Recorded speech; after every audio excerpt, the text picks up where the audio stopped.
And I look across this room, I've been around the mainframe, probably fair to say, longer than 95% of this audience has been alive, okay? And that's not that far off there. I'll give you plus or minus 3% on the 95%, I'm probably there. But you think about how we build mainframes, and it's all about client value. Delivering that value to you that starts at the most fully integrated stack in the world. You get down to the silicon level, the microprocessor level, and you build up and you go beyond the horizon. And you start looking at not just the latest trend, but where do you have to be for today and where do you have to be for tomorrow? Imagine just waking up today and saying you need 450 billion inferences a day capability, right? Then we have this thing called quantum safe security and being able to handle and protect. I've heard the word trust throughout all the sessions here. You know, this is about really something that's now being coined in the industry as Q2K, you know, quantum in the future here, and how do you handle all of this? Built with 40% more on-chip capacity to deliver multi-model AI to mission-critical workloads at the core of your business. A foundation that's more accurate and productive than ever before.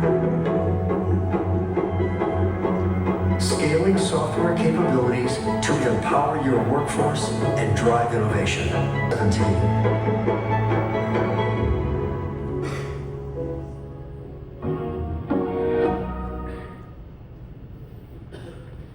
Well, that was really, really exciting. And as we watched that and doing more of the core, the Honorable Minister, he had mentioned that the essence of technology is data, right? And that's what runs through these systems. You mentioned all of those transactions. You know, the systems that we deliver, they not only must be performant to handle all these things, they got to be predictive. They have to be secure. They must be resilient by design. And the rest of the sessions. Thank you. A big thank you to Alex David.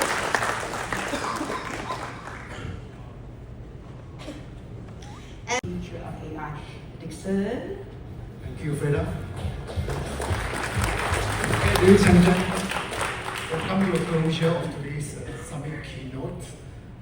The reason why I'm asking that, I guess you could say prop question, is because that it's like, and how does that translate to the companies who are engaging with you to help them be ready? And are these larger the larger companies or the SMEs who are also engaging with you for your help?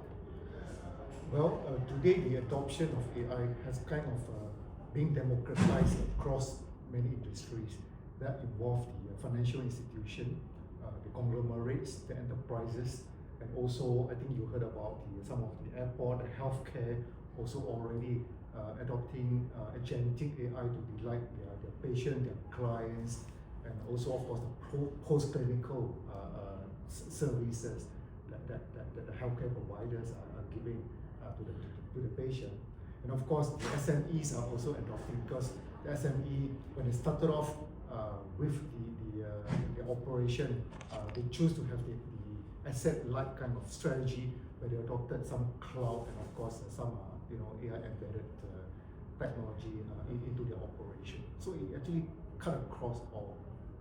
I the benefit that the large, as Digital Malaysia rolls out, both large and small companies are going to be able to engage with the citizen. Who's a citizen? The citizen is their end user customer, right? So you're really providing a platform for them as well to reach from an accessibility point of view. So the more technically astute, the more technically accessible client will lend itself to both large and small companies across the board. That's just a derivative benefit of all this as well. So, into the market, and from what I've heard from the local executives who say they don't understand a lot of the variations of AI. They don't know machine learning from Gen AI to Agentic AI to anything. So, how are you going to make this rather advanced platform palatable to these companies who really don't have a major example to follow in their region and don't quite understand what all this variations of AI are? How will you make them understand what you're offering? Yeah, so I think first of all, we pride ourselves on having protected the investment of these companies in the past. The great reference is if I wrote an application in 1964 on a mainframe, I can still write it, you can run it today, right? In spite of years of innovation and all that come with it. But more importantly is that we recognize that to get the companies are not starting from scratch. So they have data already. They want to take that data and build models from there. Our tools, such as you heard Kip talk about on the whole Watson X space, are designed that you're not necessarily, you could start from scratch, by the way, don't get me wrong, but in your example, Scott, you talk about, I have all this data, I want to bring AI to the data, right? And that means Watson X tools, data, governance, assistant, and so forth. So those tools are built and continue to be driven, plus orchestrate, are being driven to do exactly what you described. So we recognize that some people are going to start on a blank sheet of paper, more have a data as a corporate asset or corporate capability, and so you're really going to have to give them the tools. That's what Watson X is all about, to evolve and take their existing data and bring AI to the data. I'll give you one little interesting factoid. When we did the Think conference in Boston, today, 1% of the world's data is touched by AI. 1%. Factor that by the growth of data, and there's a lot of opportunity there, and you have to, if you're IBM or other vendors, you have to bring the tools there to get the return that we're talking about here and the promise of AI, such as in digital Malaysia. Launch, I think we also attracted a lot of requests from the local banks and customers as well. And Alex and myself will be probably pay them a visit, of course, to propagate some of the, the new features that come along.